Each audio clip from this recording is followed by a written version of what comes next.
Good morning, everyone. Happy February the 8th, 2026. As you can see, I have let me take Yowzer's post down. You can see I have finished this. This is what I did this week. I finished it. The red turned out a little bit darker than I wanted, but I've been working on this bloody painting for I don't know how long, probably 3 months, 4 months, maybe a little bit longer. Anyway, it's my little crazy creation. Let me get this off of here. And good morning, everyone. Thank you for joining. This is Gary Cardone, and I host the show. Been doing this now since October of 2024. It's become a real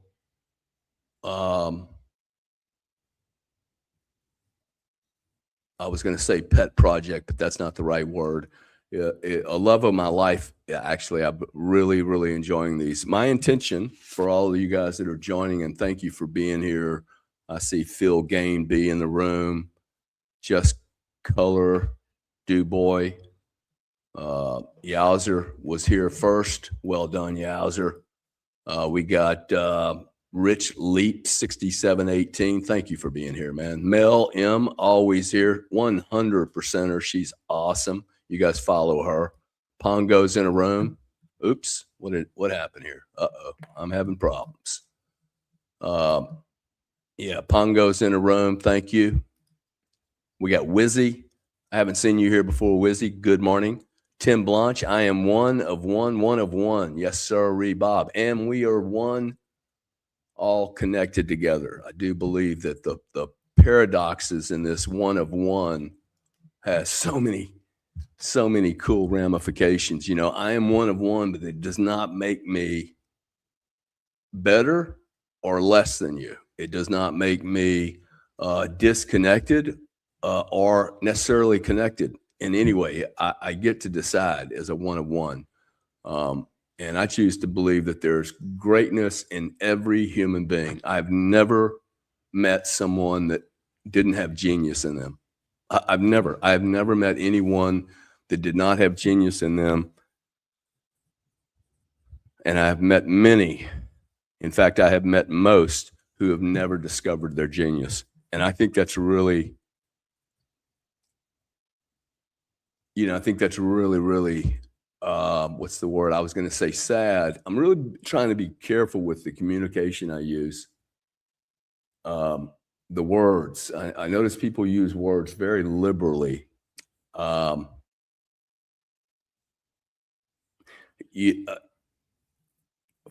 a human being not to discover their genius,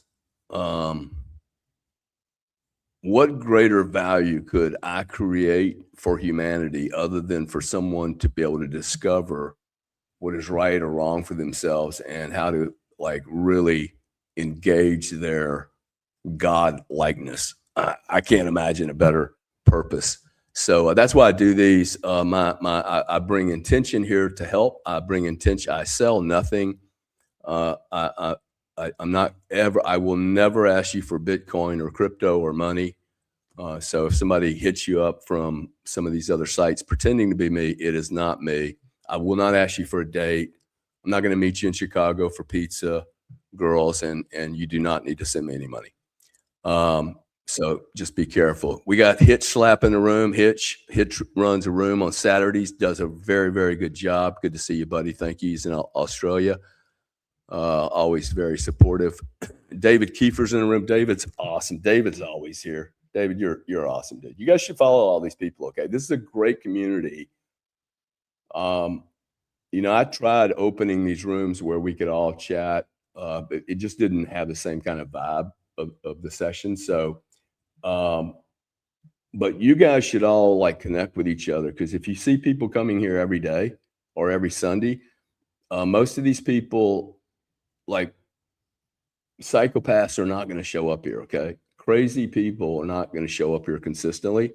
So we're building a community, and I think that's a really cool thing.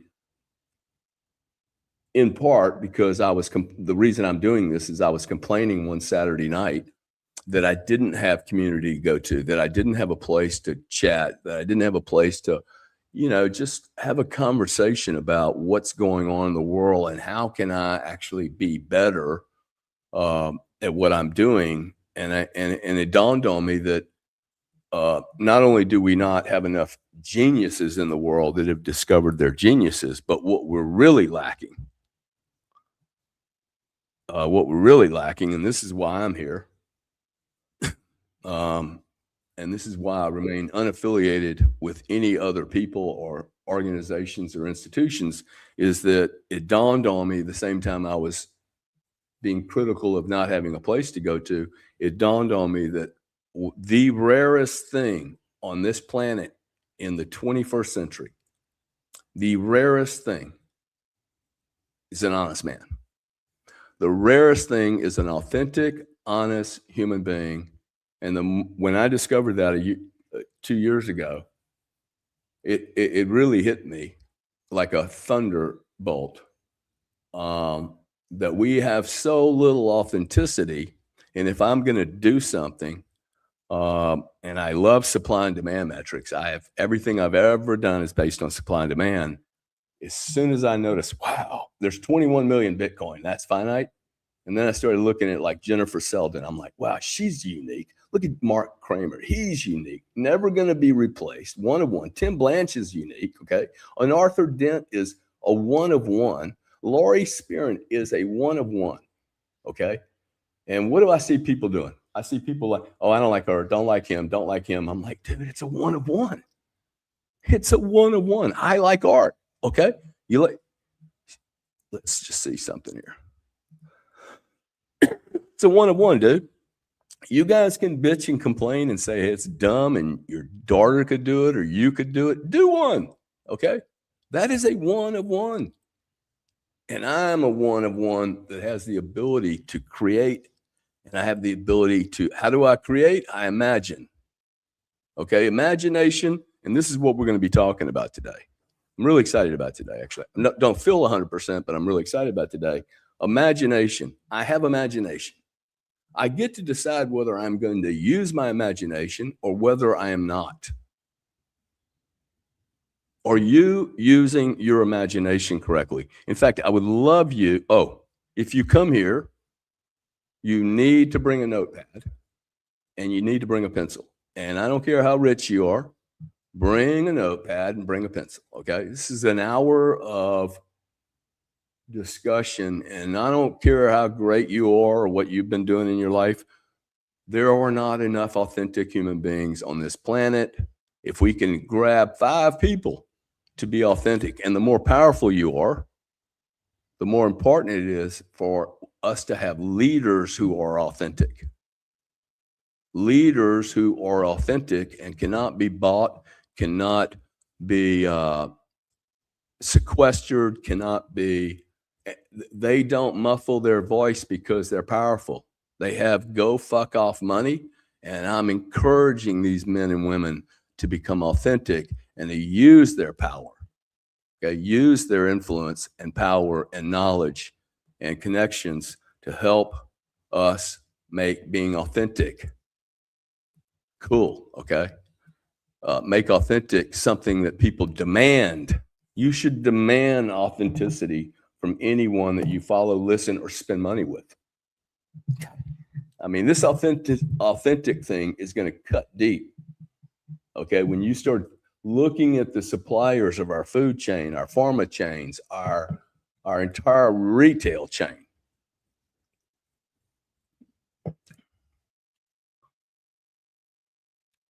Am I buying authentic? Am I supporting people that are authentic? Because the truth is, at least for me, if you're not being authentic, you're a liar. Okay? And I don't know anyone that isn't a liar, by the way.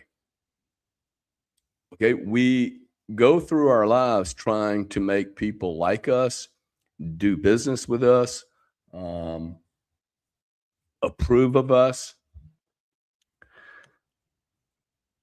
This is what we do as humans, right? We, as a society, we fake ourselves out to be liked and accepted by other people. And that's awesome, to be socially acceptable, to be malleable, to want to get along with everyone. But when I lose who I am to make you comfortable, I am no longer being authentic. And if you know of anything, in fact, I'd love to hear some of the comments in the room. Is there anything more rare in this current environment than authenticity? I mean, I think it's a good question. Okay, so we got about 767 people in the room. We've got people like Voyager. Thank you for being here, buddy. Maddie 7250. We got Lucas Nash. You always make me think of this guy that used to beat me and Grant up.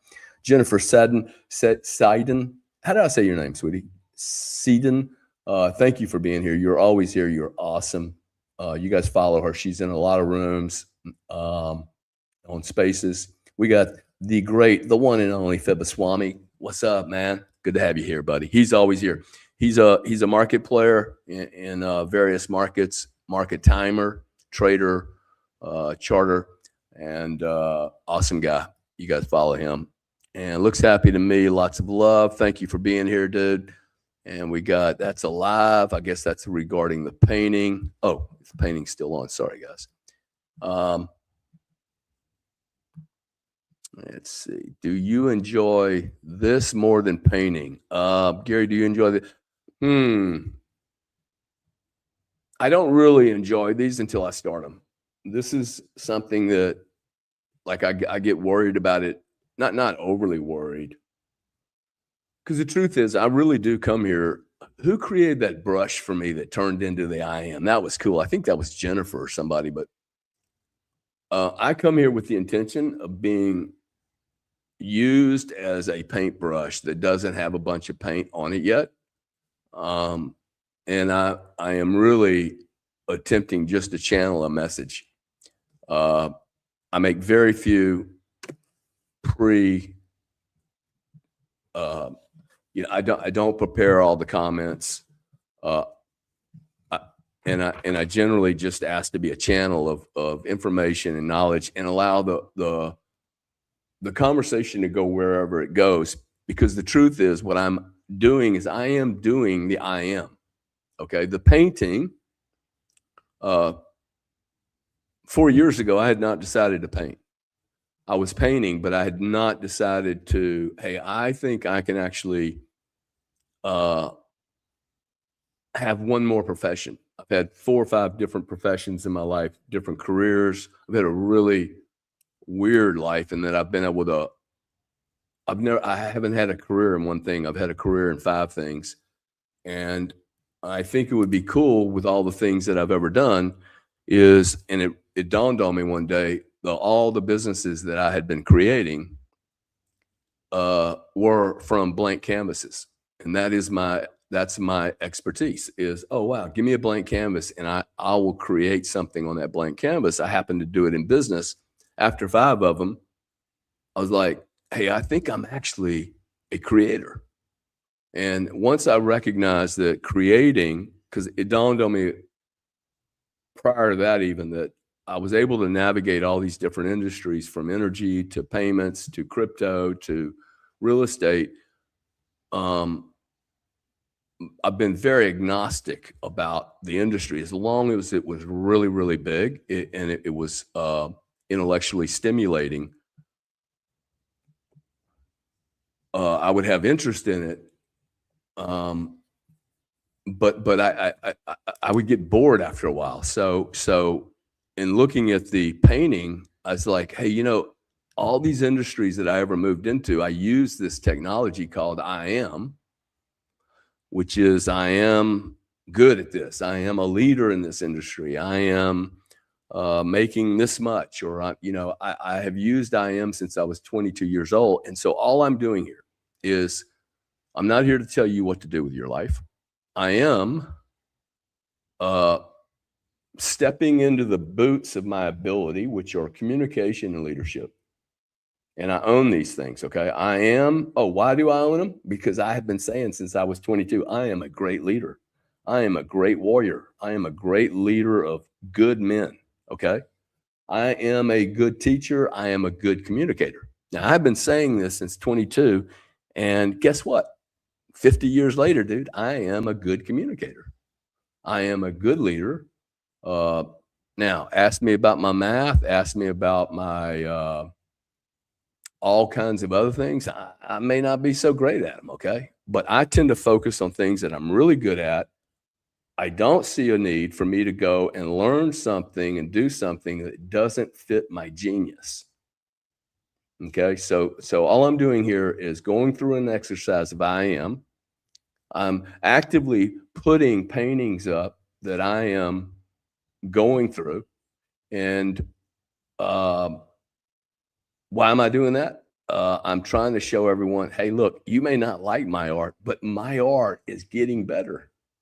Okay. And my thesis is if I spend 8,760 hours on anything with the intention to become better and better and better, it is without any chance whatsoever. If I use the power of I am, the way I'm going to walk you through the way I use it, and I continue to plow through and am disciplined on those hours, 8,760 hours, 1 year.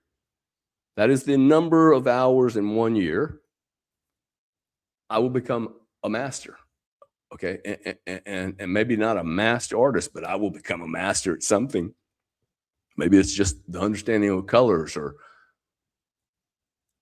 you know what I'm going to become a master of? I'm going to become a master of myself, because I will be really, really comfortable. 2 years ago, I could not put this painting up. 2 years ago, I could not tell you that I was trying to be an artist. I was a little ashamed of it, not really comfortable with it, not really convinced. This is nothing wrong with this painting, man. This is a cool painting. It would drop me in. If I'd walked into this in a museum, I'd be like, what the fuck? I have 50 of these in different shapes and sizes. So, and it's been the most difficult thing I've ever done. So when you ask me, which do I like to do more? I hate painting. Actually, I don't hate painting. I hate walking into the room to the paint room. There's something scary about it for me. And the fear is exactly why I kept going there, because I'm like, hey, look, it's 12 feet away. That room is 12 feet away. The room for my art studio is 12 feet away. And you would not imagine the things that I can create between that 12 feet. It is staggering, the amount of excuses I can build between that 12 feet to get in that room. Once I am in the room, I'm good to go. Once I'm in the room, man, I'm fine. Once I put a mark, once I start the microphone, I'm cool. Okay. And so let me just talk about that, because it's my fear, man. I think it's my fear. And I have learned to move toward my fear. Okay. That the gift in fear, in fact, the gift in all emotions is for me to embrace the emotion and figure out what the hell is going on. What is Gary trying to tell Gary? What is the part of Gary that's a genius? Okay. What is the part of Gary like?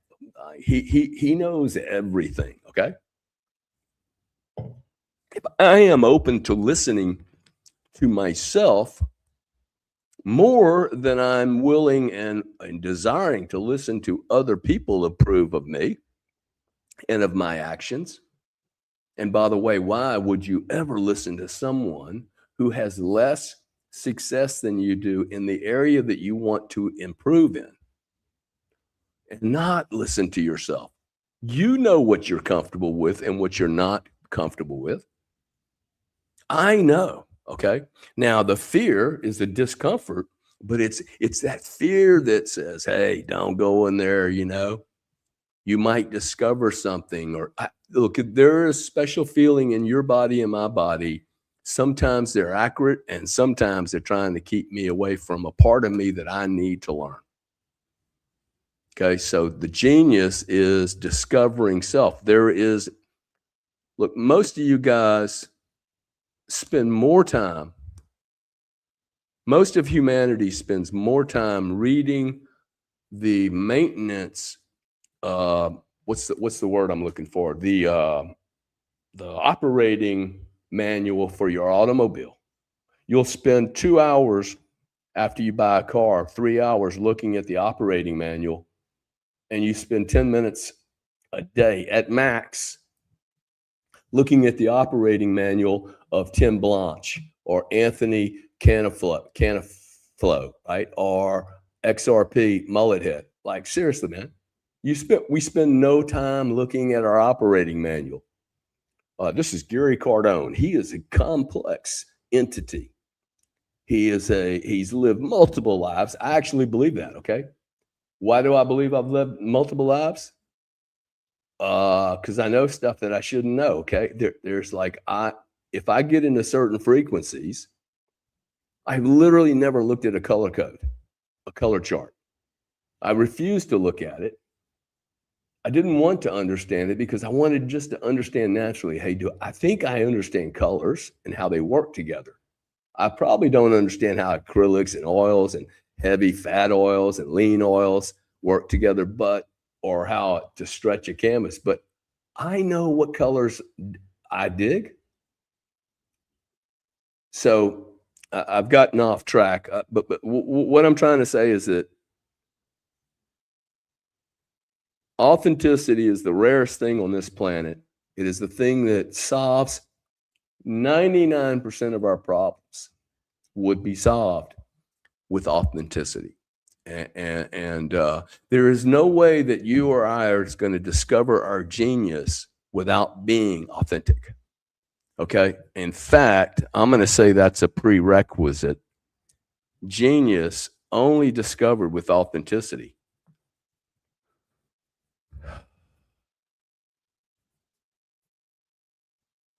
True genius. Okay. I'm talking about genius can we all agree that we do not have enough genius on this planet? Really? Okay. Can we all agree we do not have enough genius on this planet? That means, hey, we can access more. Okay. You can access more. I just got off of Space a little while ago, and the host was trying to be nice. He's talking about, hey, we have these celebrities and these important people. And look, I'm not a celebrity. I don't want to be a celebrity. Okay. I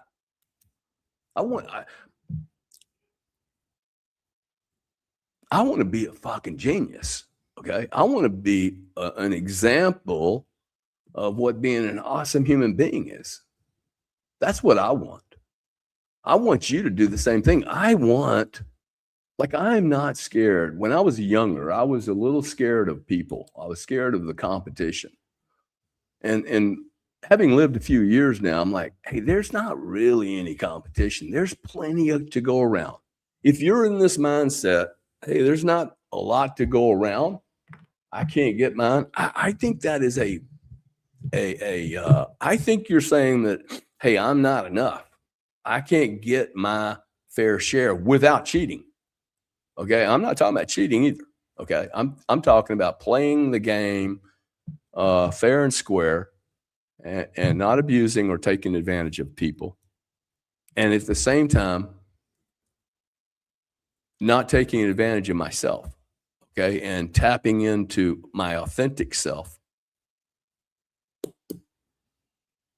I look at my brother, and I've been judgmental and critical of my brother on many occasions. When he started, going crazy on social media, when he tapped into Facebook, it was like I was working in corporate, and I'm like, man, that guy, dude, he's all over the place. I had to delete him from sending stuff to me, and I was getting pounded. All my buddies are going, bro, your boy's on the news all the time. He's pounding my emails. The stuff I would hear from people. And my brother, he was authentic to himself. He didn't give a fuck what you thought or didn't think. And he did the math. He's like, man, there's 7 billion people on the planet. If 3.5 billion people don't like me, that means 3.5 billion, 7 billion people probably met me. So for him, it was just pure math, pound Facebook, get to be known. He made a comment once. He said, there is no value in obscurity whatsoever. I'm going to ask you to write that down. There is no value in obscurity.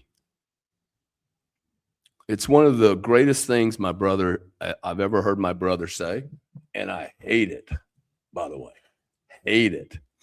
And I'll tell you why I hate it, because it challenged me to do this.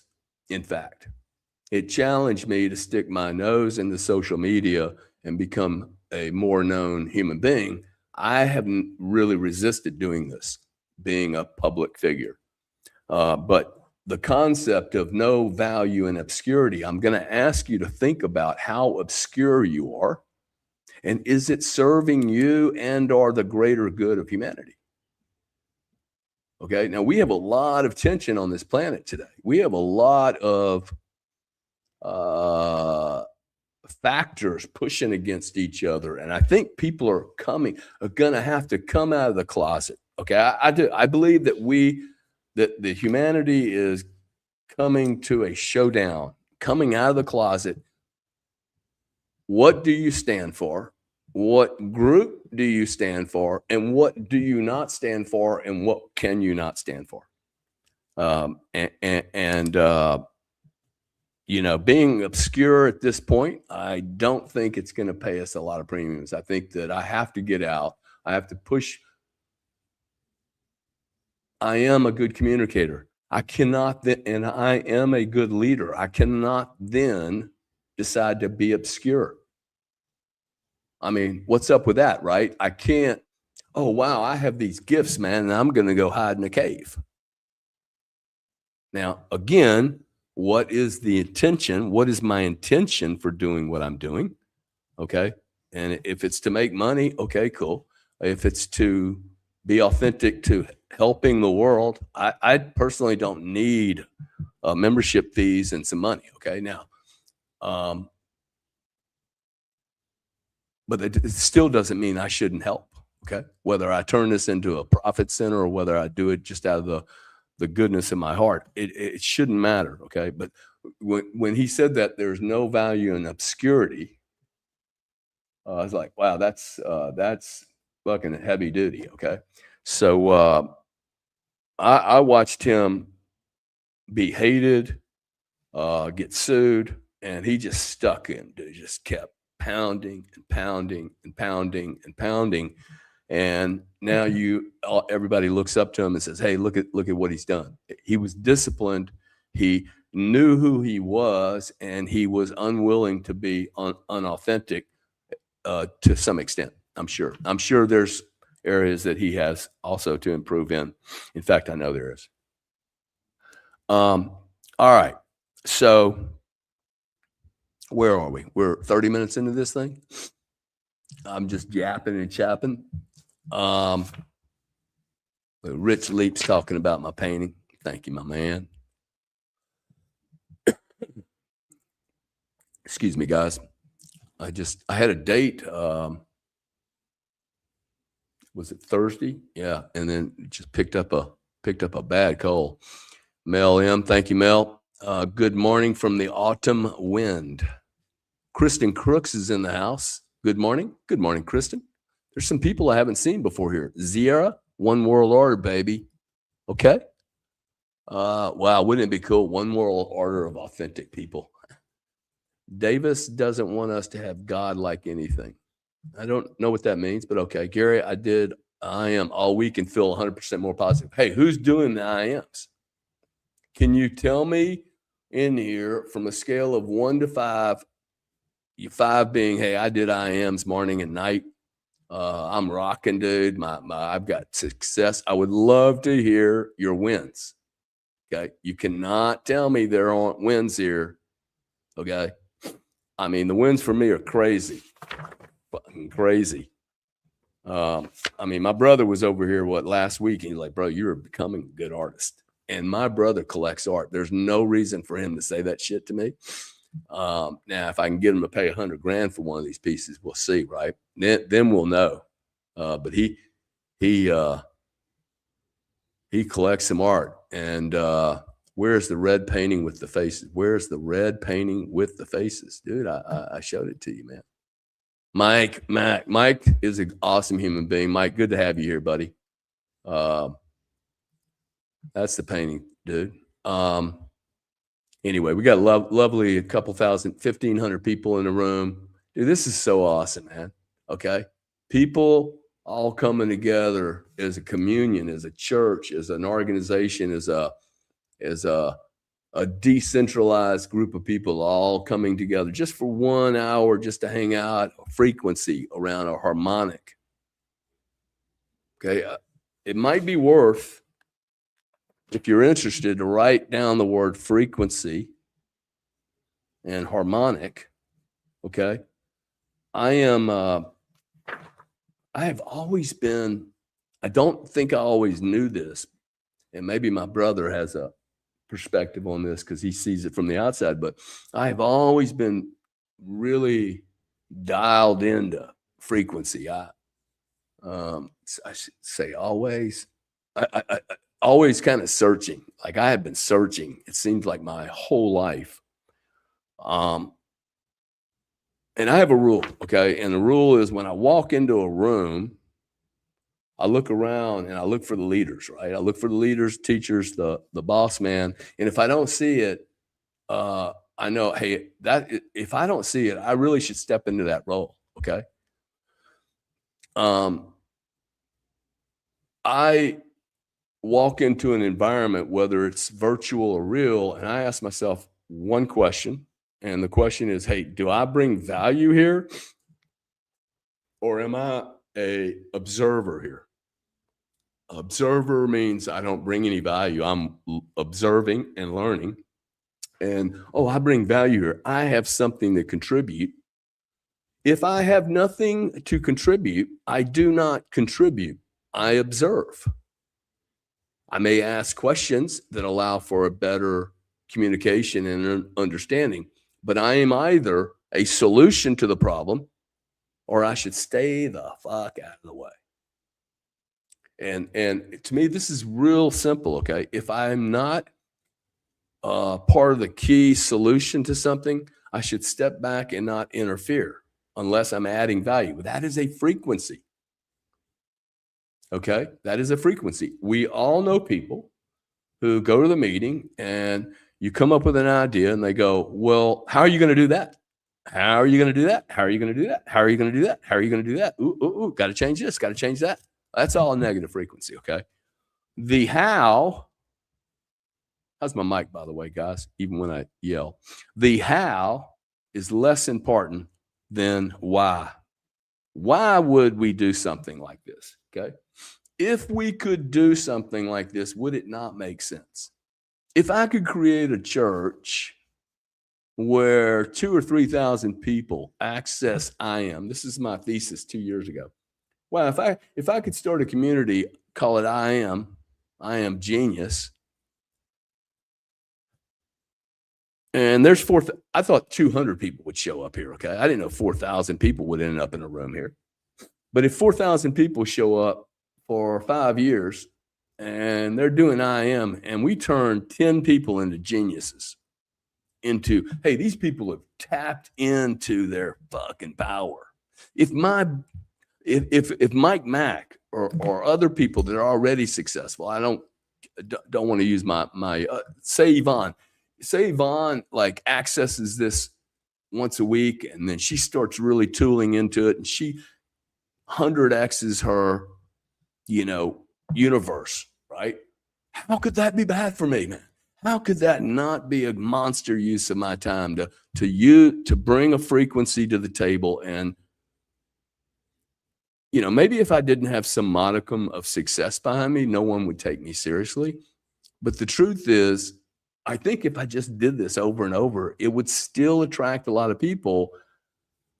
And if I can help someone become higher in their frequency, I don't know of anything else I can accomplish that's more significant than that. I do not know, because I think that frequency will last forever. If indeed I have a need to build a legacy and have something into the future, I personally don't believe in that stuff. I don't think anybody's going to remember me in 100 years. I don't need you to remember me. I need to remember. That's all that needs to happen here. I did, look, write this down. The right thing to do. We are all sitting here going, wow, how could that guy have done that? Ooh, how could that lady have done that? Ooh, how could they have gone there? Ooh, man, they went there 32 times. The right thing to do, we do know the answer to this, right? The right thing to do is the thing to do. It's not complicated, guys.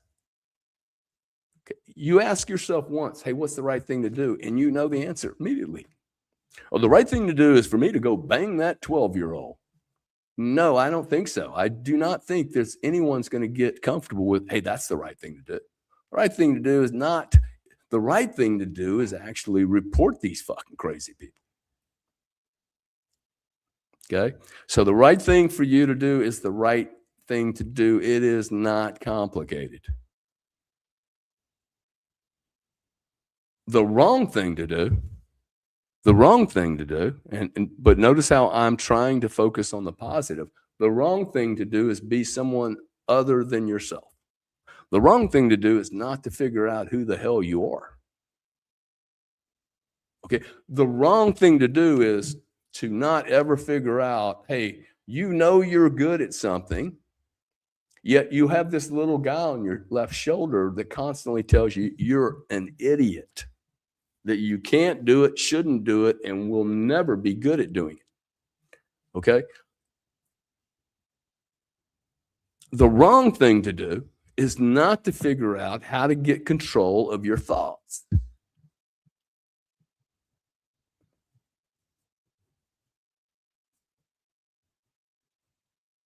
Okay, I'm going to say that again. The wrong thing to do is to not get in control of your thoughts. Okay? Pink elephant time. You're supposedly conscious. You're supposedly one of the most well-equipped brains in history in the universe.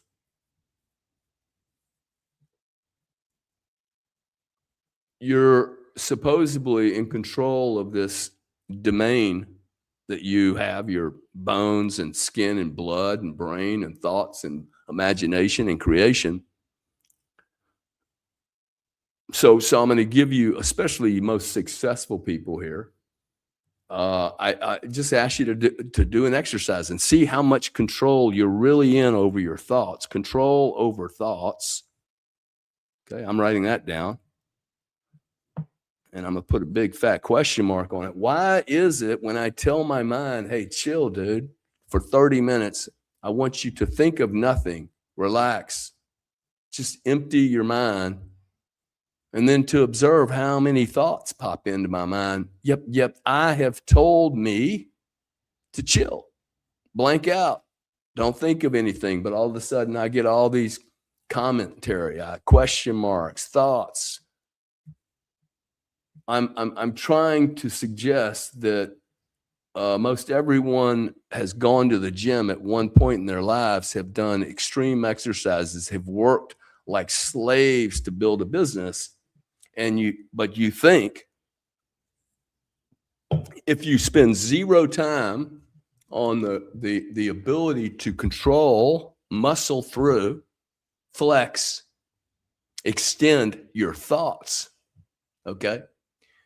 It's really, really amazing to me that everyone that we're not all killing each other, because the truth is we spend zero time exercising the muscle of our mind, okay? And to actually understand how much we do or do not control our thinking, our very thinking of how we think about ourselves, how we think about our own creator. Me, I am the creator here.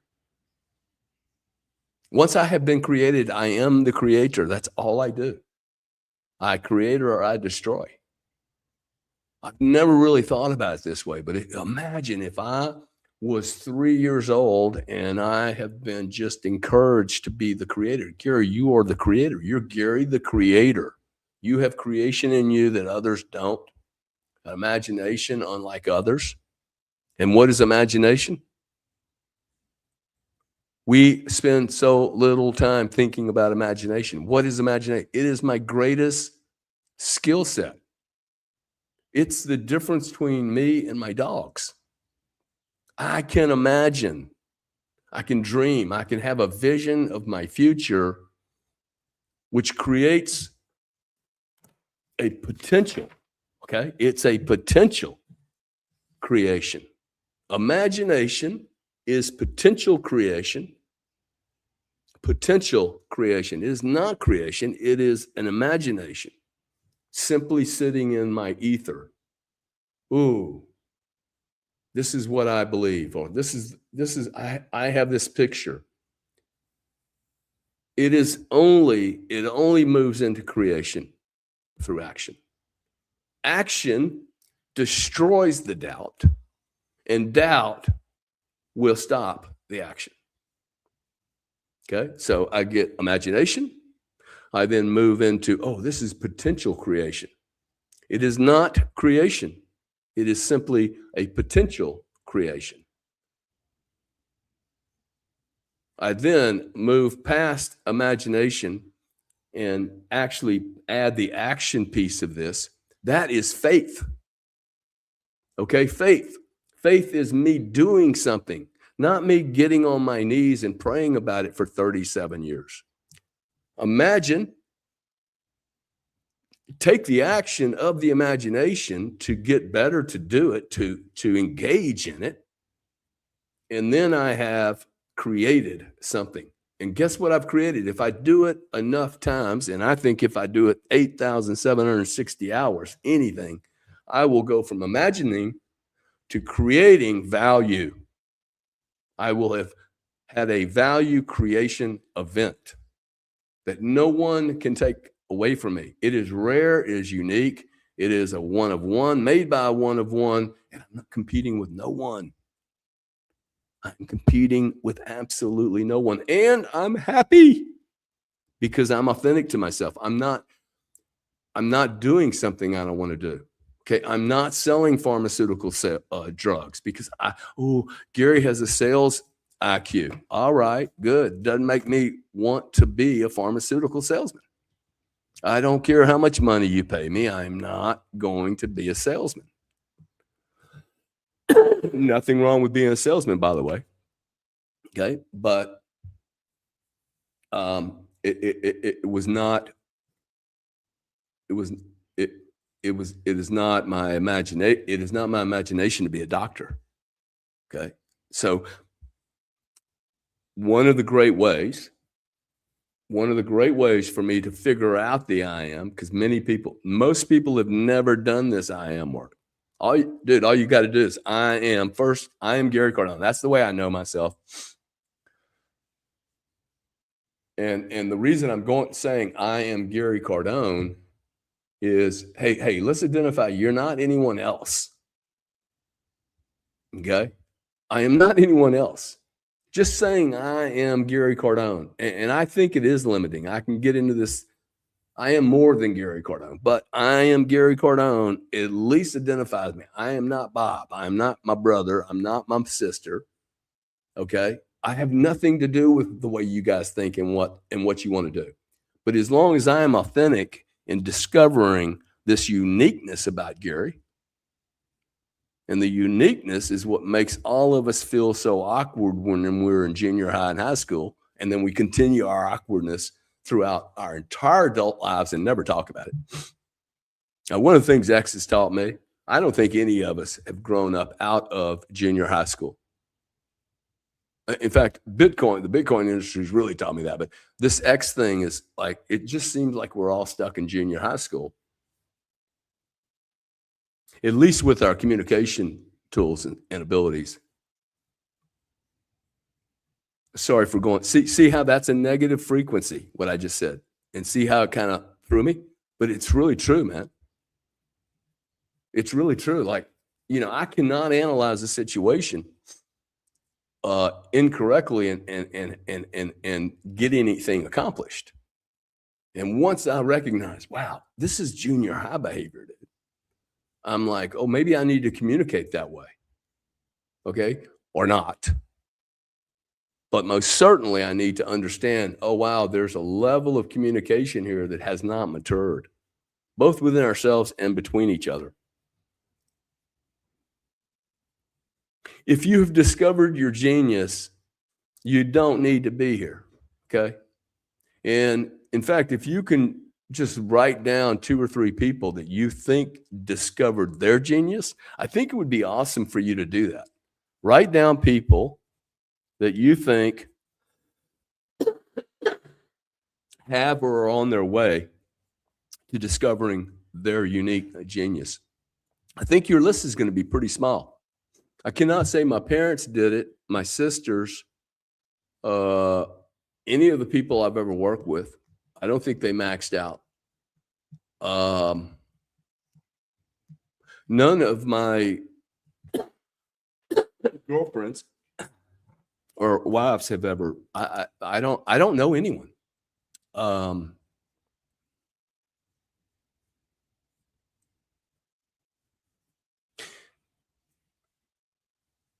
don't know anyone. In fact, I would say that most of the successful people that we would label as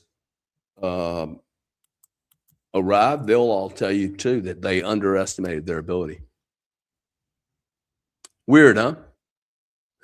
Very weird. We all underestimate our ability. I think that's actually true. In fact, if we all underestimate our ability in a society, we're probably just going to send that frequency to me and to others also, right? It's just going to be natural. Oh, no. Maybe this is why we get into this competition thing. Maybe it's not competition. Maybe it's shame. Maybe when I see someone, a Tom Brady or Grant Cardone or Elon Musk just go to extreme levels, and then I'm like, yeah, he had government subsidies or he had this or like one. I'm already like, as soon as I start being critical, if you've never been here before, put critical at the top of your page. Okay, critical is an indicator that for me, when I start criticizing anything, whether it's your looks, your behavior, your politics, as soon as I start criticizing, I'm like, hey, what inside of you is getting triggered or getting stimulated or re-stimulated? Because there's no reason for me to be critical of someone else. One, my house is not perfectly clean. And why am I spending any time judging you when I got shit all over this place that I could clean up, all over this place being me? I most certainly don't know many people that have arrived. So the criticism that is shared between people, I mean, I just look at it as indicators of, oh, I need to go look at that area. Okay. Why am I being critical of someone who's, really rich and he brags about it all the time? Bugs me. It bugs me a lot because he brags about his wins, but he doesn't brag about his mistakes. And I don't know why it bugs me so much, but it bugs the shit out of me. That means I have done a lot of that in my life that I'm embarrassed about and that I maybe brag too much. So the question is, am I doing it today? Right. So when I'm being critical, it's showing me I need to go to this area and look at it. And the criticism is also highly related to fear. If you remember what I said just earlier, it takes me a lot of work to walk over to the paint room. It's like 12 feet, man. It feels like I'm going to go to a war. I don't know why, but I was talking about frequency and harmonics. One thing I have noticed through my whole life, there's a particular feeling, this 12 feet, this imagining thing that I have about fear. Oh, I don't want to go to that party, or I don't want to go to the art room. It sits inside of a particular part of me, happens to be here for me, like right here. And every time this particular feeling is here, and this is why I think, you have to be sensitive to your own frequency, your own, space. I have a space.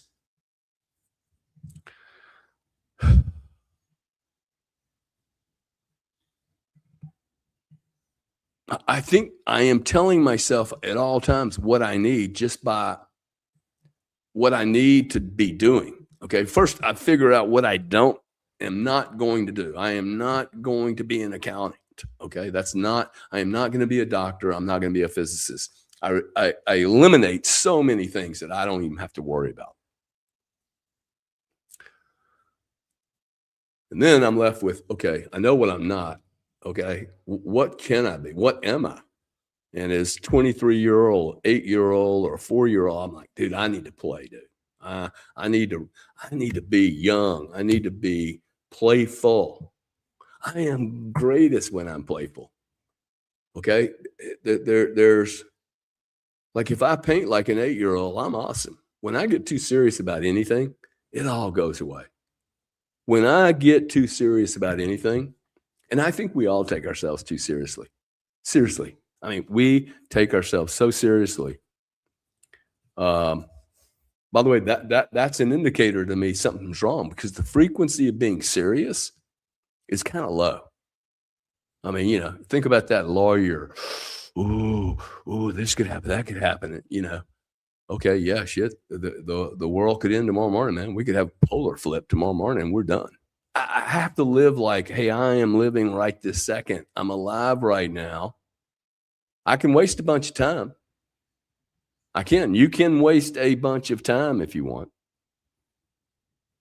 But it's not going to change. I am going to have this genius with me for as long as I live on this planet. The question's going to be, did it do any good for anyone all locked up in Gary? All locked up in Gary. Is my genius, is Pablo Picasso's art going to be very valuable if he never picked up a paintbrush? You see, I mean, I gotta stick my face out into the world. I have to get out there. I have to put myself into a condition where I'm raising the frequency of this planet, man.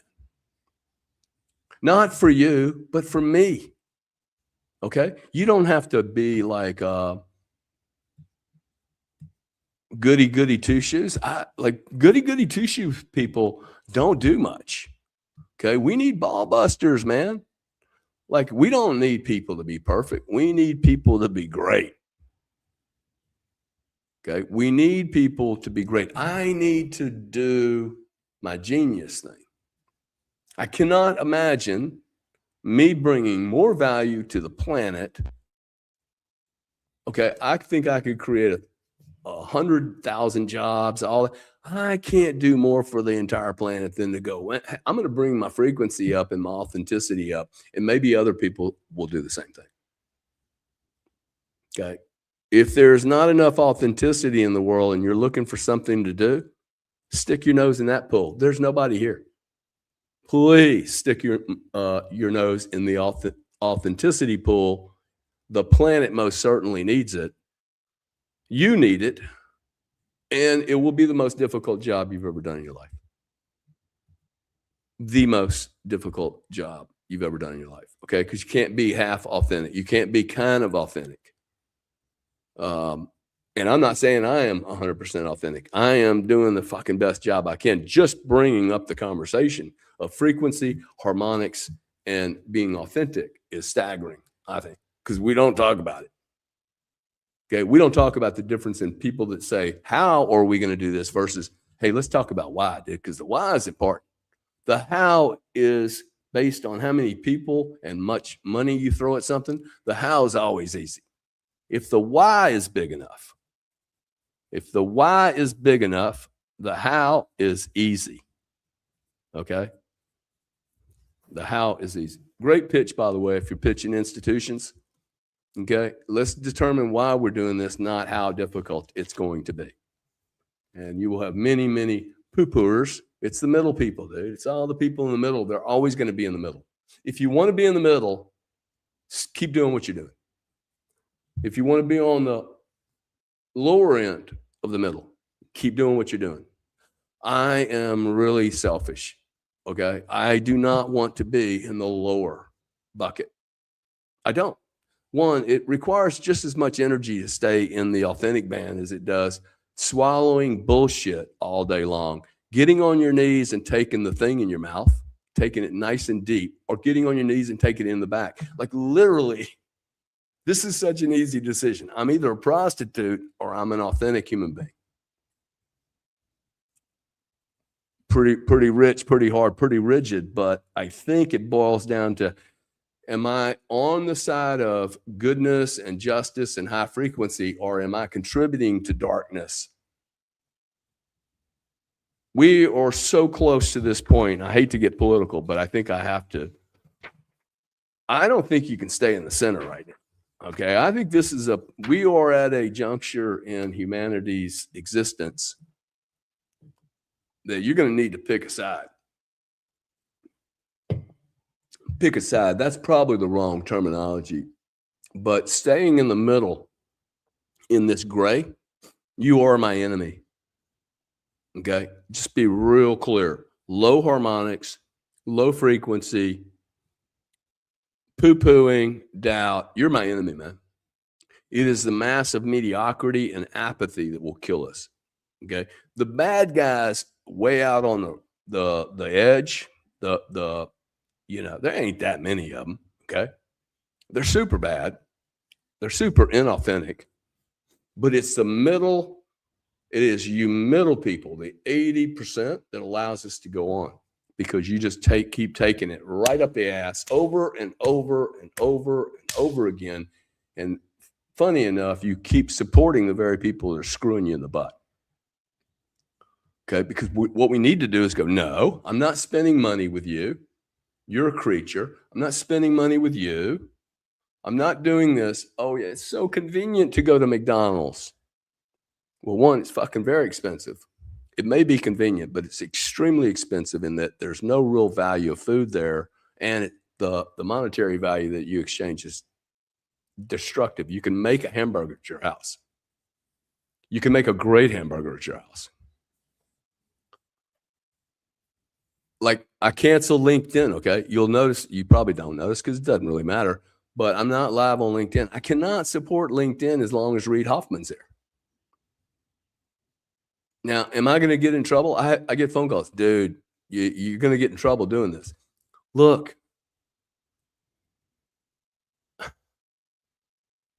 how can we stop this shit if we don't call these people out and we stop funding them and we come out of the middle and actually have a conversation and go, our planet is being destroyed. Okay. There's zero value that Facebook and Meta bring to this society. Okay. Like TikTok is not allowed to operate the way we operate our social media systems in China, man. Wake up. Okay. You had Mark Zuckerberg go on TV and say, hey, look, we worked with the government to change the messaging of COVID, to change the messaging of the 2020 election, to shift the narrative. This is a public company who has now come out and openly confessed to operating without shareholder knowledge, I guess the board knew, with almost every government, maybe governments, divisions, multitude of divisions, okay? DOJ, CIA, tax guy, the IRS. I mean, dude, what's the IRS doing at Facebook? Selling what? Selling us society a bunch of crap, dude, a bunch of bullshit. They have deals with the credit card schemes. They're allowed to do things that no other company could do. And 72% of all social media is between them and Google. Okay, this is horrible, man. I cannot keep an account up at Facebook. Now, I don't really want an account, but I don't complain about Zuckerberg canceling me. He's canceling me because I don't like him. I think he is a plague on society. Why would I support it? If you think Facebook is a plague on society, why do you have an account? Okay, we have to get out of the middle and stop being it's convenient. Okay, if you hate the people at Sony, don't buy their TVs. If you don't think Reid Hoffman at LinkedIn's a good guy, don't support LinkedIn and let everybody know about it. Okay, it's difficult, but like until this gets cleaned up and we start pushing back on all these companies who, by the way, all these companies have a massive Achilles heel.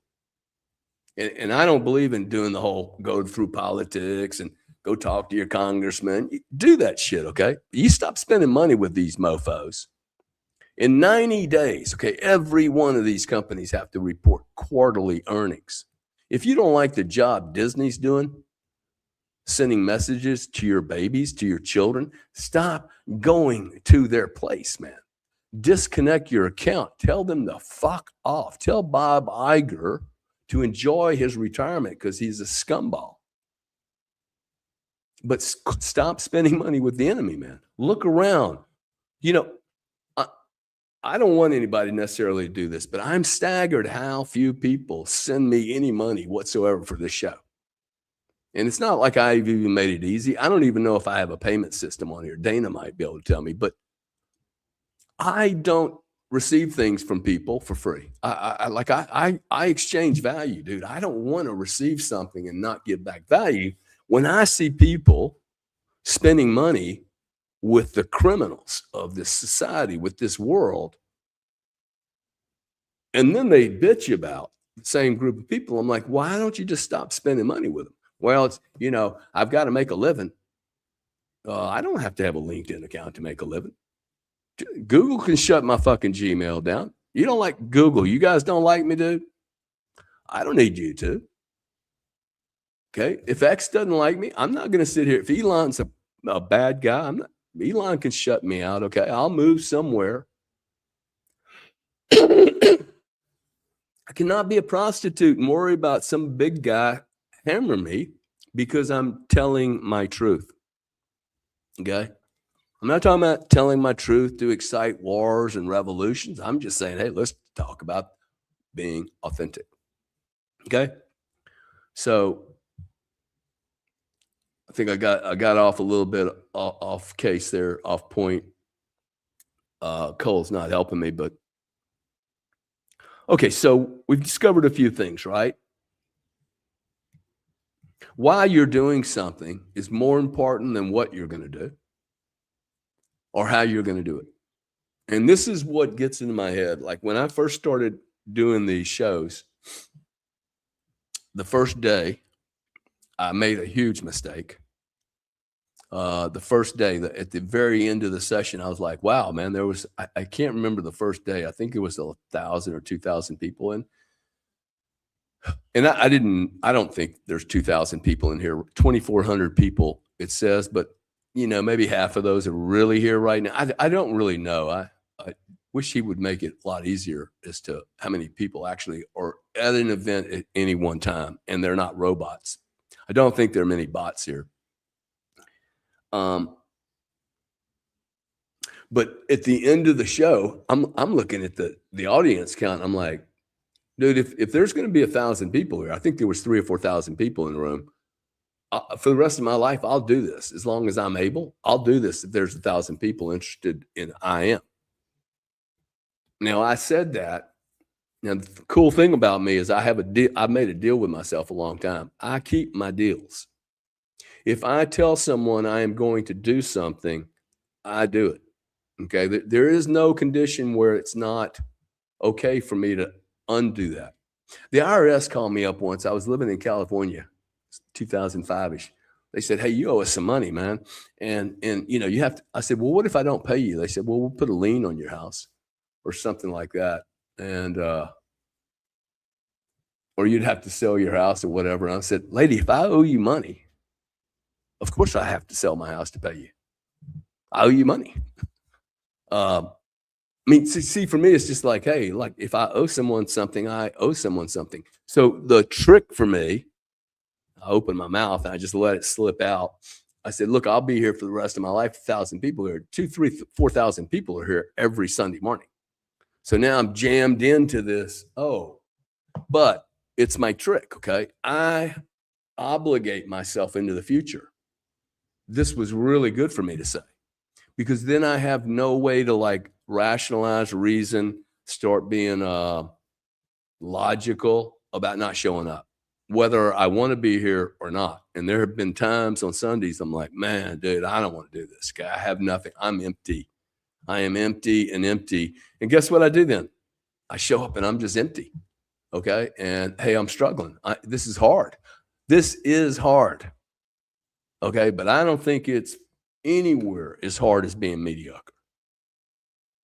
I do not think being a genius and being great at something, being super fucking man, being super crazy is more difficult than being super mediocre. I don't. Now, if I'm not conscious, being mediocre is probably going to be all I'm going to get. Okay. In order to do what I am doing, I have to be conscious. And I think I could probably do a show on, hey, what does that mean? Okay. But you should ask yourself and write down conscious, because we don't think about this often. I am a conscious entity. What does that mean? It's a big deal, man. I am aware that I am aware. It's a big deal, okay? Now, right on a scale from 1 to 10, how conscious are you? In awareness terms, how, like, am I 0? Am I 5?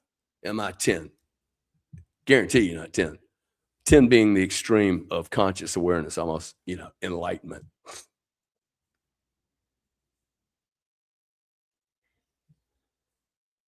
If I have not fully embraced who I am and understand who I am I conscious? Would it be important for me to know as a teacher? Would it be important for me to know as a leader if large populations of the planet, in fact, are unconscious? What if that were the case? Okay, which I actually think is true. And no, it's not negative for me to say that. It is only negative if I put a negative spin on it. But if I acknowledge, wow, 50% of the population at least is unconscious, okay, I cannot expect these people to be geniuses. If we have half the population that is conscious and half the population that's not, or 90% that's conscious and 10% that's unconscious, I actually think they're flipped. I don't think that world would live. I think the 10% would become conscious. If 90% of the population was already conscious, we would lift the other 10% up. I think it's more like this: 5% are conscious, 3% are conscious, and the rest of them are some level of grossly degraded consciousness. Grossly degraded consciousness. How can I say that? And why should you not be feel uncomfortable with that? That we spend no time exercising the fucking muscle. Okay. So my brother's never going to have big calves because he never does any work on his calves. Okay. If I'm not doing any work on my conscious muscle, it's not going to improve. Just listening to the word of conscious, how seldom you even hear this word. In order for me to be conscious, I don't know, again, this is me. I just kind of roll with the information. I think it would be very good for people to start getting back to basics, getting a dictionary, getting a dictionary and making sure that the words you're using the words you're using in your everyday life actually mean what you think they mean, and that you're using the verbiage correctly. Okay. The verbiage that you use is really indicative of your consciousness and the frequency and harmonic that's around you. Look around you, man. Just like you can look around my space, okay? And there's an energy around me. It's not just in here. There's more to you. Someone gets into my space about right here, I start getting a little nervous. Now, why is that?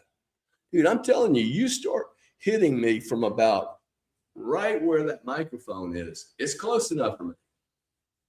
Don't come, like I have a big space. I don't like people jamming in on my energy like that. But ask yourself, okay, after this show, hey, where do I start and stop? Now, this is a consciousness exercise. Where does Gary start and stop? Has anyone ever asked you that question? Like, Lena, where do you start and where do you stop? Okay. Thinkologist, art autonomy, driven daily, right? You are more than just your physical light bulb. I'm a light bulb. Okay. All I am is the light bulb. No, man, I'm the light too. Right? Wow. That is crazy, man. Okay. I am the light bulb plugged into a frequency, plugged into an energy source. But I'm not just the light bulb. I'm not just the energy load. I am the light also. And the wave, the light wave that creates. That's awesome, man. Okay. So I can see the light bulb, but I can't see Von's light. Come on. I can't see Von's light because I ain't looking for it. I've never looked for it. I've looked at, oh, blonde hair. Okay, I like it. Good. Oh, big burry guy. He looks scary. Oh, he's dark. Oh, she's fat. Whatever, man. I'm not looking at them as a package. I'm looking at them as a physical entity. And I think that is wrong. We look with our eyes, but we do not see. Jesus Christ, man.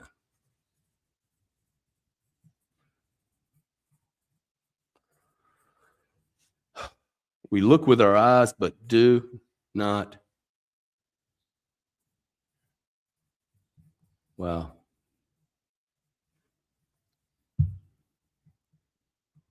We look with our eyes, but we do not see. You know, I have found, while we're talking about looking, that looking with my pencil is extremely powerful. If I start writing,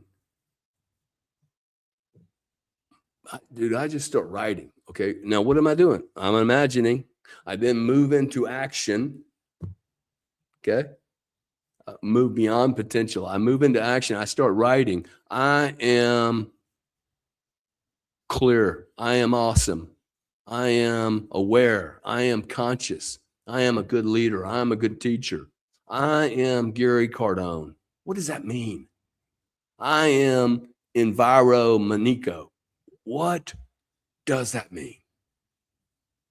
You spent 4 years studying economics, 4 years studying HR, 4 years with this company.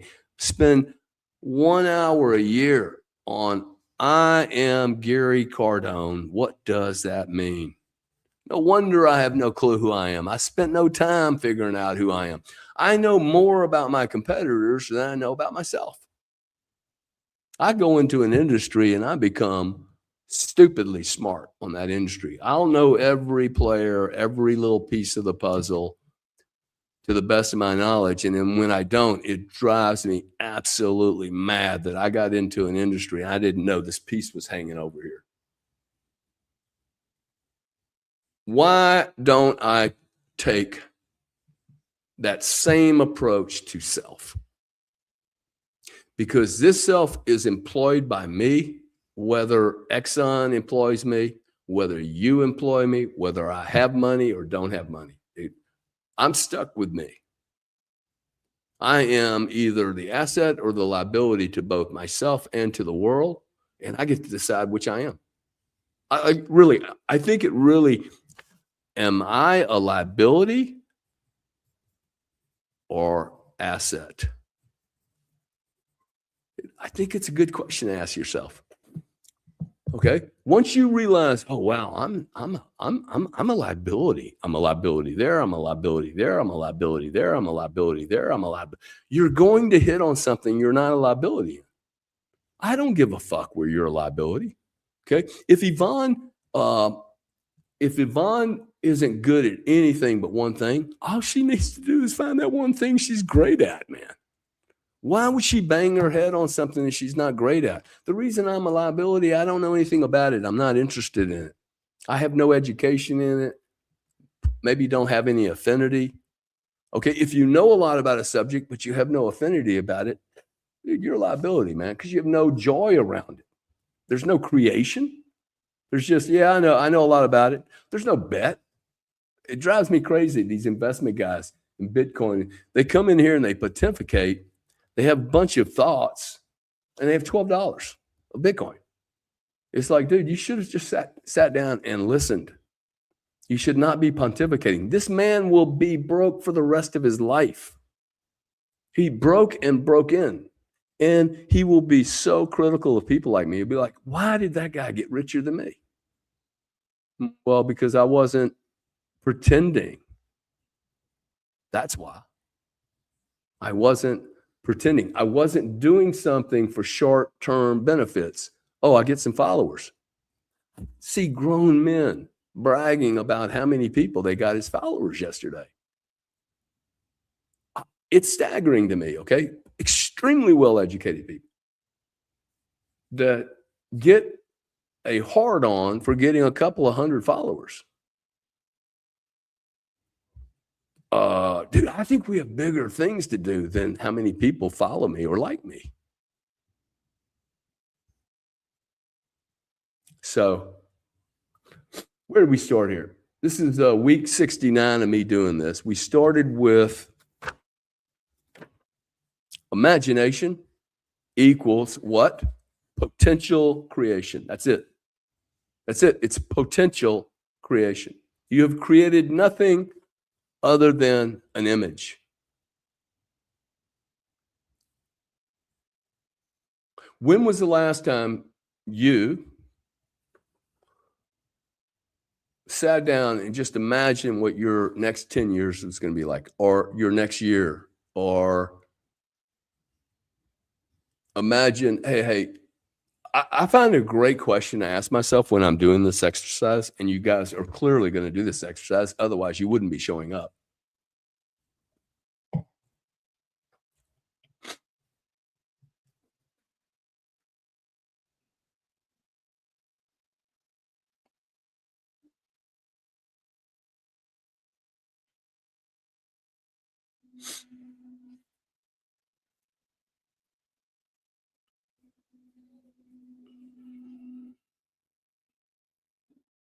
If you sit down with yourself and you ask yourself, I mean, look at what you're doing today.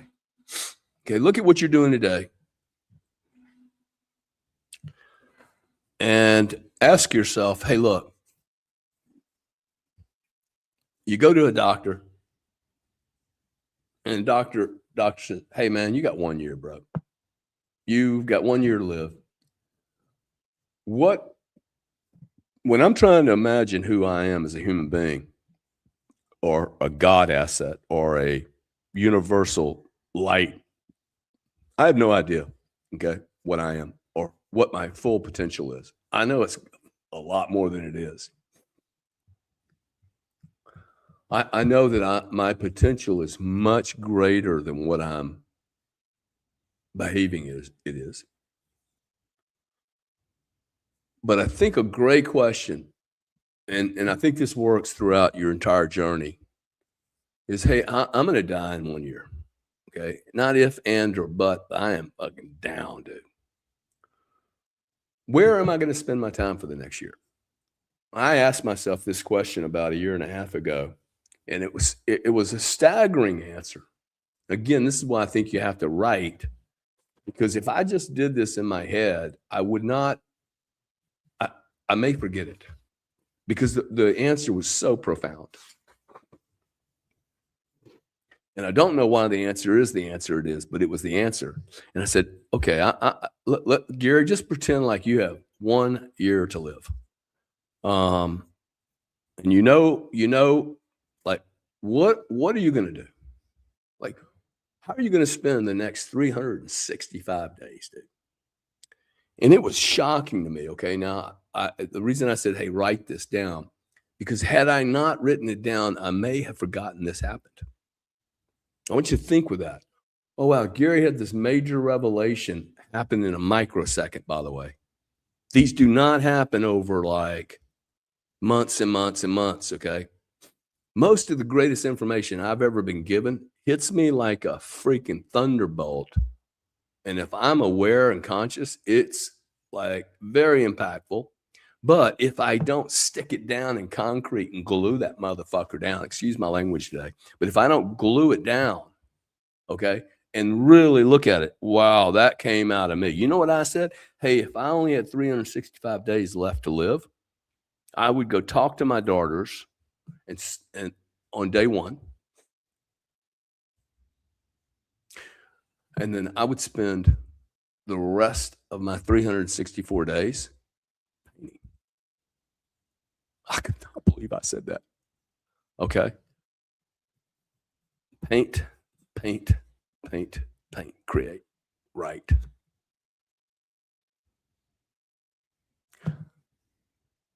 That happened to me a year and a half ago. And I can sit here and go, hey, that 12 feet to freaking to the art room, it's a long walk. It doesn't sound like it'd be a long walk if I knew I only had 364 days to play, to create. 364 days left to create in this body. That's a good. These are good tools for me. Okay. When I said that, I wrote it down. I paint. Wow. Last thing I do. Right. Wow. Do I have to understand that for it to be real? Do I have to have your approval for that to be real? Okay. I don't know why I said that. I think no one that knows me would have said that.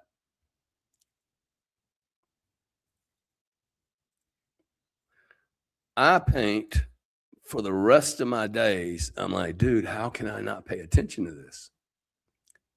Are you telling Gary's response is I'd spend, you know why I would spend my time? Because I think I would learn more about myself. I think I would actually be able to express so many things that I've not been able to express. And by the way, not just express, but actually understand. Understand. A friend of mine was here the other day and he went through my art room and I was like, he said that, he's not an artist, but I made the comment to him. I said, hey, I've learned a lot doing this.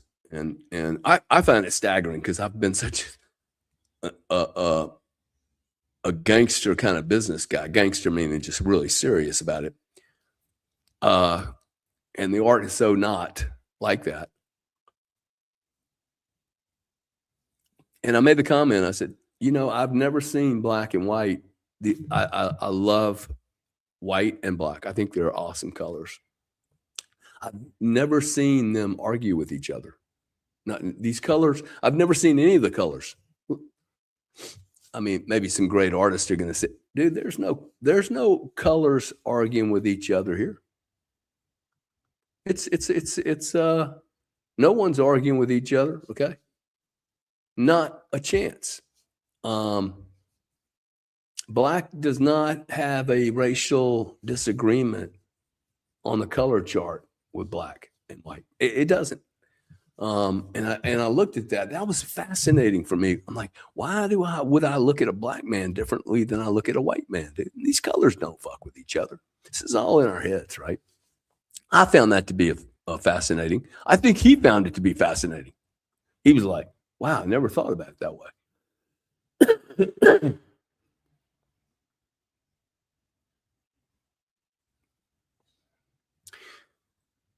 I would encourage everyone to ask yourself, hey, you have 365 days left on this planet. What are you doing with discovering who you are? What are you doing discovering your true genius? Because I'm going to hold you responsible and accountable for being a little whining, critical witch bitch, a little baby, for not tapping into everything you have, man. You were put here. The odds of you being here are next to zero. You're here now. You're struggling. You're confused.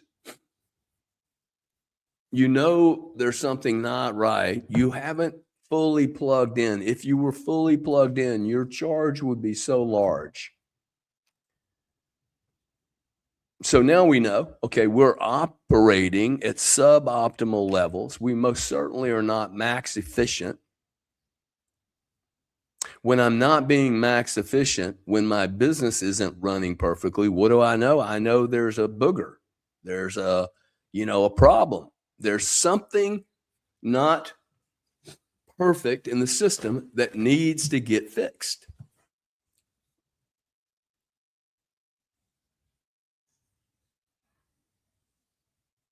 My job is not the problem. My wife is not the problem. My place where I live is not the problem. The world around me is not the problem. I am the problem. I am not being authentic.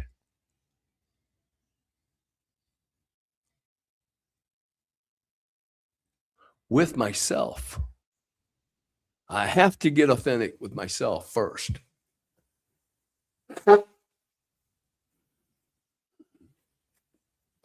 And that doesn't mean that I have max 100% clarity before I start communicating and interacting with other people. I can go through this journey and go, hey, look, man, I'm trying.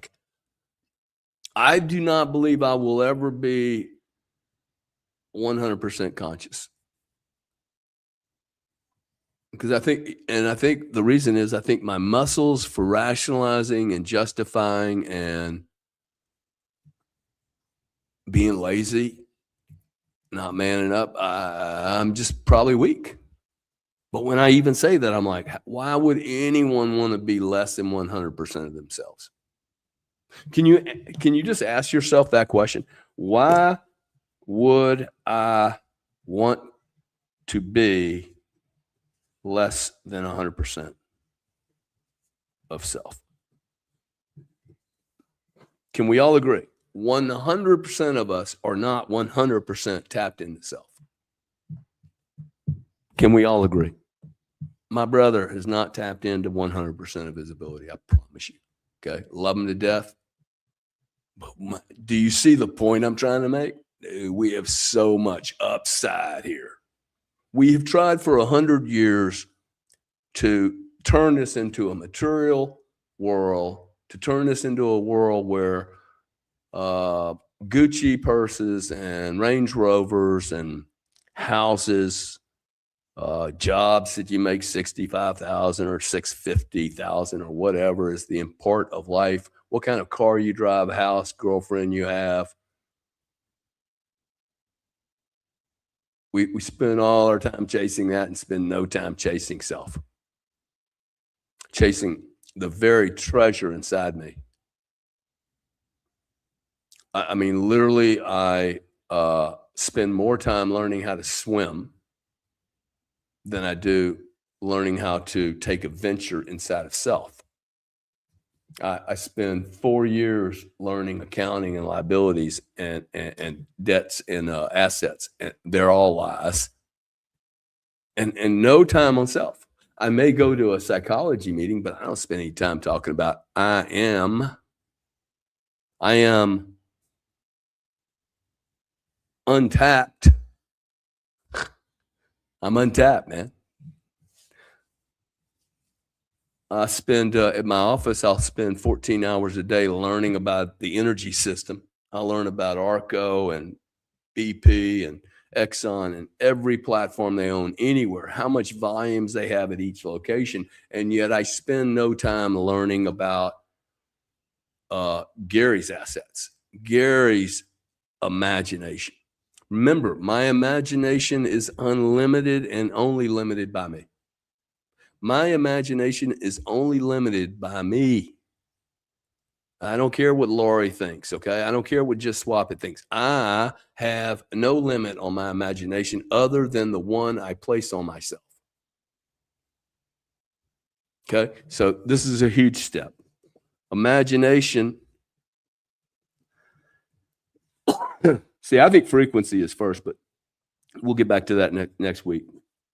Imagination without action equal imagination without action equal treason to self. If your politician did or did not go to the Epstein Island, and he has an imagination for his state or country or whatever he's doing, and then he does not take the action to activate that, to make that imagination materialize in the physical universe. Did he commit treason to his state, to his people, and to himself and country? I think he did, dude, because he didn't do what he said he was going to do and how he said he was going to do it. So imagination without action is simply treason against self. You should feel terrified and ashamed of not activating fully who you are. You know, I think about God. I don't like to use God, the word God, because I think the word God is the largest three-letter word and most abused on this planet, other than I am. I am's two words. I get two words that are most abused, and the one word. God is the most bastardized, abused word on planet Earth. And that is why I don't use it very often. Okay. Universal light, the knowledge, the one, the source, whatever you want to do. Okay. But if I show up at the pearly gates and this cat looks down at me and I go, hey, man, what's up, dog? Get it? Dog, backwards, God. And he looks at me and says, hey, man, how well did you tap into the genius, dude? Like, did you tap into the gift I gave you? My answer is gonna be no, man. I didn't tap into it. Like, not even close. Can you hear me? I literally would have to say to God today at the pearly gates, hey, no, I didn't do it, dude. I failed you. I did not tap into everything I had. I tapped into maybe 20% of it, maybe 10. There's so much. I guarantee you ask anyone who's halfway conscious, and they really ask themselves the question, you go to the pearly gates and the test, not how many tests there are. There's one test. Did you access your genius? Yes or no? Period, man. Okay. I have a frequency. Did I play the frequency or did I pretend to be a lower frequency? I have a harmonic that is natural to me. Did I let it sing, dude? Or did I compress it, make it small, maybe not even use it sometimes, worry about me, worry about a bunch of shit that's going to go away, worry about that young girl that I wanted to have sex with, that goes away, okay? By young girl, I mean, just a woman. God, so nervous now about what to say. But you see what I'm saying? Like, I spend my time chasing things to make me full when I'm not even tapped into what my imagination is. My imagination, I require no outside tutor for. I do not require a book. I do not require an education. Maximally, I need a pencil and a pencil. I mean, a pencil and a piece of paper. Minimally. I mean, that is it. Okay. And I need to look and be honest with self. Okay. And I have to, in any way I can trick myself, any way I can trick myself and my psychosis, my psychology, okay, the way I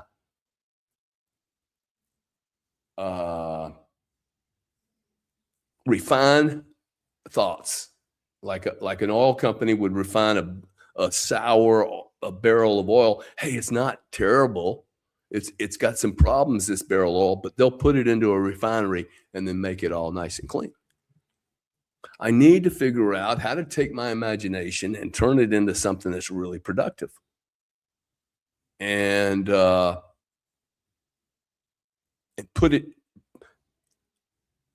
into the material universe, okay? Whatever that may be. And I really believe that we're all set up to do one or some unique things on this planet.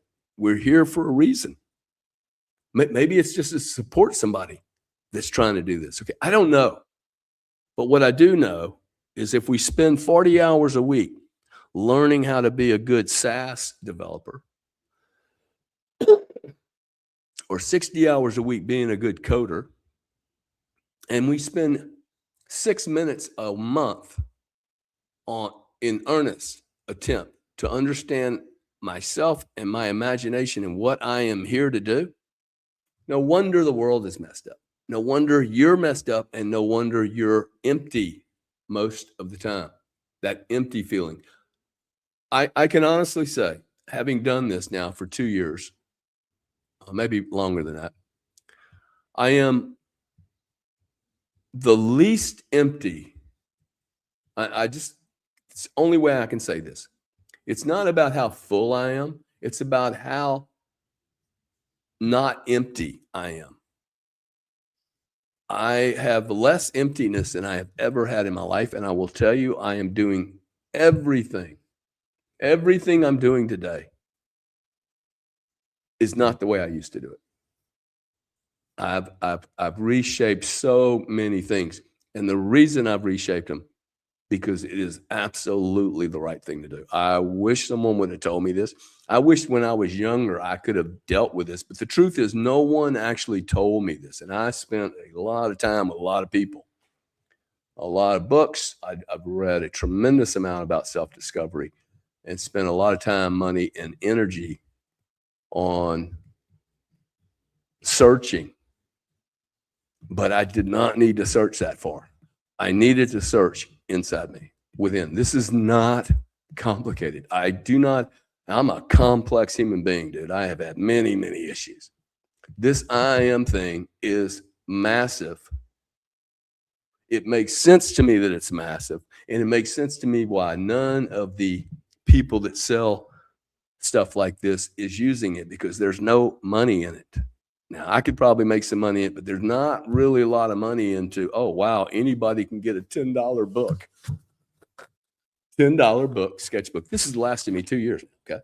And I am Gary Cardone, and I get to discover things like, hey, I have 365 days to live. What is the right answer for you, Gary? What are you going to spend your time with? Boom, I'm going to paint. I didn't know that was the answer. Dude, let me tell you something, okay? As soon as I said that, I started painting more. 2 and 3 paintings a day now.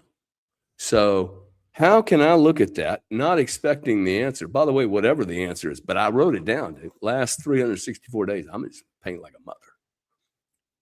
I did not expect that answer, but how can I look at that answer now and go, wow, you're going to delay painting, dude? You're going to let 12 feet stop you because you're scared to look at a blank canvas?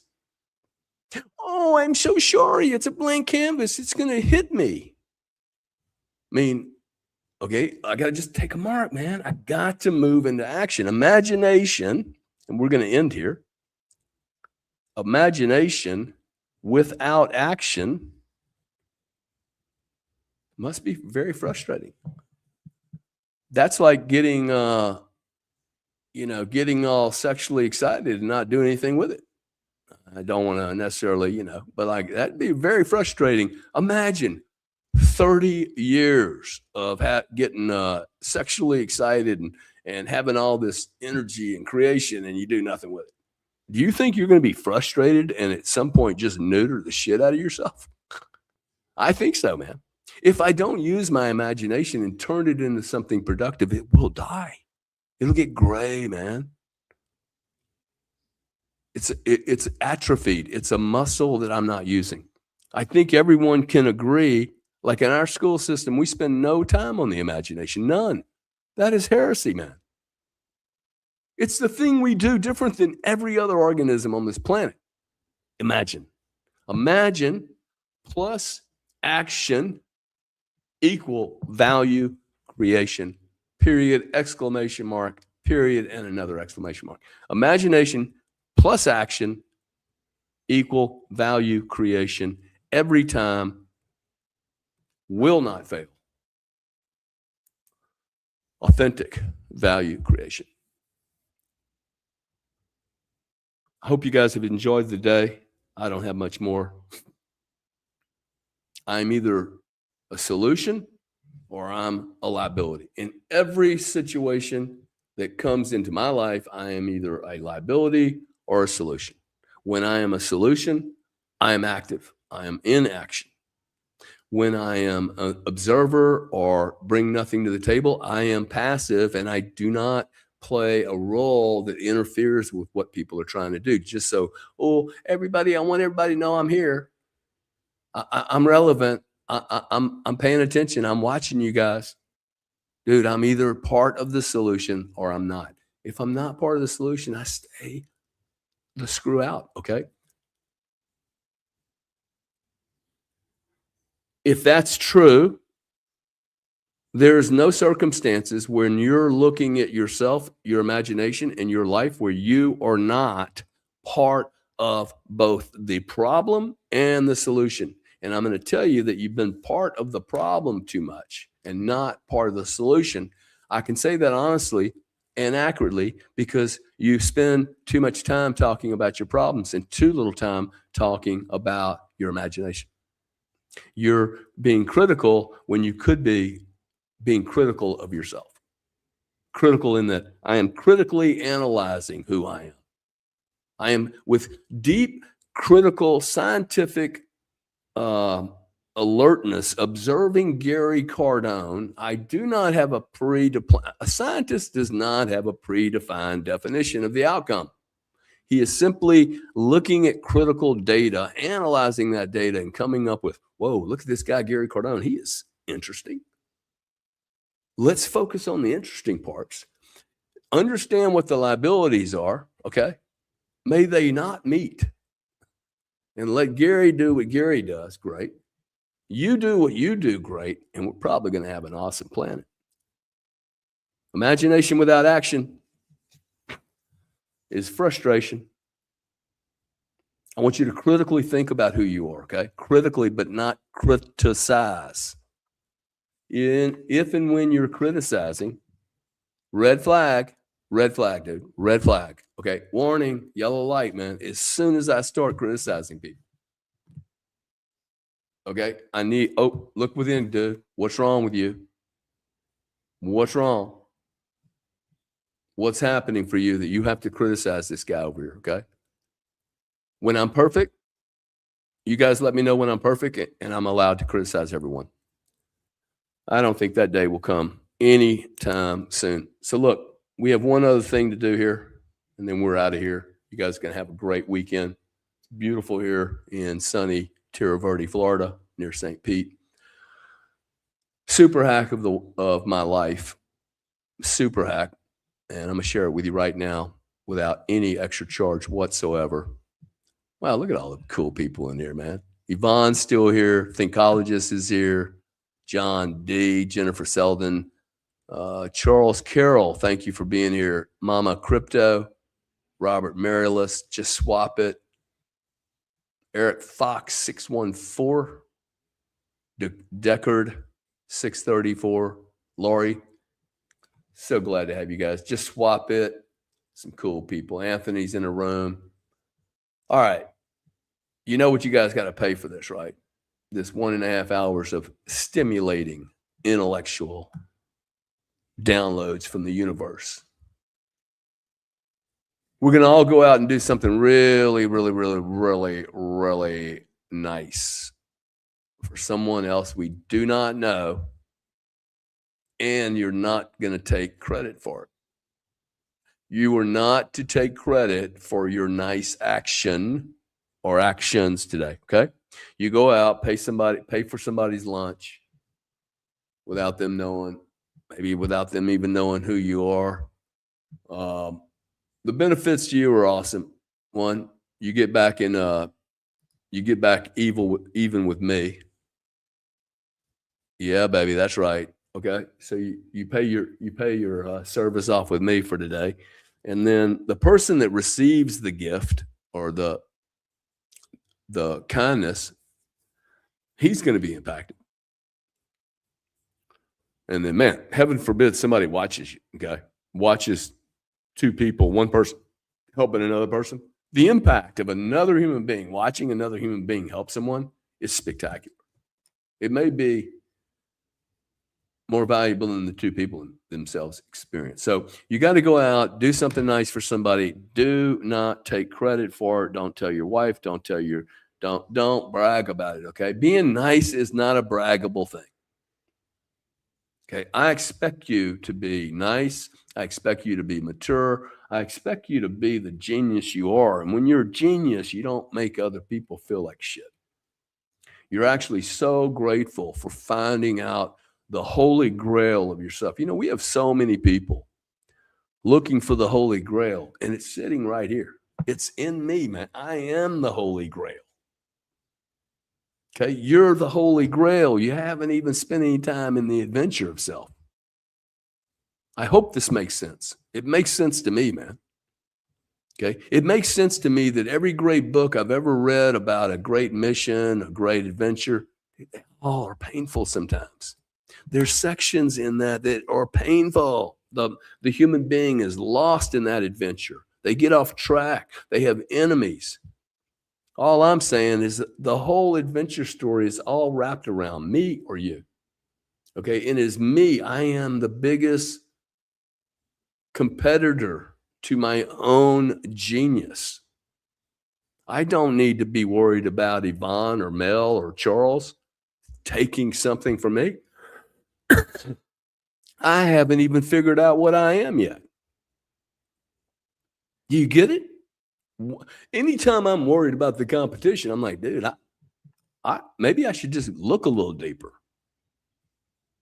The deeper I look, the more I'm going to know. The more I know, the more I'm going to discover. The more I discover, the bigger I think my influence, my energy becomes. Okay. And what does that mean? I just want to be cool in my frequency, man. And I'd like other people to be cool in my frequency. I don't want to, move anyone. That's why I use the words frequency and harmonic. I have never used this terminology before. Okay. This terminology is like coming to me like it's crazy, but I keep using the words frequency and harmonics. And it's because I want there to be a harmonic frequency. I don't want the conflict. There's so much conflict, and it's all based around lies and wanting to get material things. Every time I look at all these politicians, I'm like, you guys are crazy, dude. You all need to be removed. Because one, you're all liars. There's not an authentic one in the group. It's up to us, man. It is up to you and I whether this world is going to elevate itself to a higher level or whether we're just going to degrade as entities, as a species, and become a short-lived, joke of a species. A joke of a species. I choose not to believe that, okay? I choose that I can do better. I am better. There's so much more to me. And that it is my honor. It is my duty, man. Okay? It is, if you really believe in God, this is where I was trying to get to with this word, okay? To not discover yourself is probably the greatest act of defiance and insult I could ever give God. This is my point. I would go to the pearly gates, and I think I would have to say to him, sir, reporting for duty, sir. Yes, sir. Yeah, I took this job very unseriously, sir. He's going to look at me and go, bro, I gave you everything, dude. You could have been a general. And, somebody looked at me once. They said, you've been a great success, dude. This is when I was 45 years old. I'm like, have I? Have I? I retired when I was 40. It could have been easy for me to lock into that bullshit. But I said, what if you're looking at me as a success? But what if God wanted me to be a preacher, man? I was saying this when I was 42, 43 years old. What if God wanted me to be, what if the universe wanted me to be a great leader, teacher, or something else? What if I was supposed to be a prophet? And instead, I went down hey, I want to become a billionaire. See? Be careful how you judge people, man. You never know what's really going on with people. I'm getting better at not judging people because I'm spending an awful lot of time judging myself. And by judging, I mean analytically looking at it going, hey, if I walked into the pearly gates tomorrow, I think I'd have to tell God I didn't really push the envelope on being Gary. Not really. Not really. That's staggering for me to say. I'm like, wow, dude. But I think if I'm honest, I have done maybe halfway, 35, 40%. I'm going to let you guys go after that because for me, it's a fairly shocking statement. I think you guys are sitting there going, oh, this cat's off the fucking charts and he's into his, authenticity and imagine. I'm telling you, if I was God, I wouldn't let me in the door because I've been lackadaisical, halfway about it, not so serious. And that is a good thing for me to know. I have quite a bit of work to do. You guys be awesome. Go out and be nice to somebody today. Send me some cool energy, though. Help me get rid of this cold, whatever I got. And March the 28th, I'm throwing a psychic, crazy party at my home. I don't know all you guys, but if some of you guys want to come to this event, you most certainly reach out to Dana or myself, Dana at GaryCardone.com, and we'll see if we can get you on the list. It's going to be a tight thing to get into, but it should be a blast. If you can get into it, love to have you. Thank you guys very much. You guys have an awesome day. Go out and help somebody and do your I am, okay? I am imagination. I am imagination plus action equal value creation. I am a value creator, and I appreciate the value that you bring to the world. Thank you very much, guys.